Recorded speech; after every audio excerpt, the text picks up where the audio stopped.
ነዳጅ ሞልተው የመጀመሪያው ባር ለመውረድ እምቢ የሚልበት፣ የቀሩት ግን እንደ ውሃ የሚፈሱበት ትክክለኛ ምክንያት መኪናው ስለተበላሸ ሳይሆን ከታንኩ ጂኦሜትሪ ጋር የተያያዘ ነው። እንዴት እንደሆነ አብረን እንይ።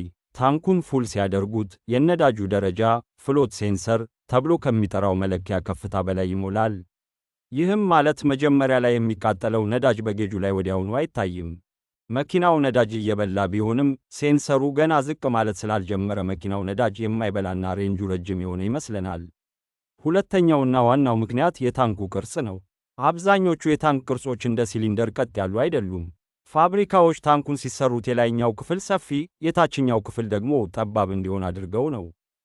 ይህም ማለት በታንኩ የላይኛው ክፍል ላይ የሚቀመጠው የነዳጅ መጠን ከታችኛው ክፍል በጣም ይበልጣል ማለት ነው። ስለዚህ ነዳጁ እየቀነሰ ሲመጣ ታንኩ ወደ ታች እየጠበበ ስለሚሄድ መጠኑ በትንሹም ቢቀንስ በጌጁ ላይ ትልቅ ለውጥ ሆኖ ይታያል። ለዚህ ነው የነዳጅ ጌጆ ወደ መጨረሻው አካባቢ በከፍተኛ ፍጥነት የሚወርደው።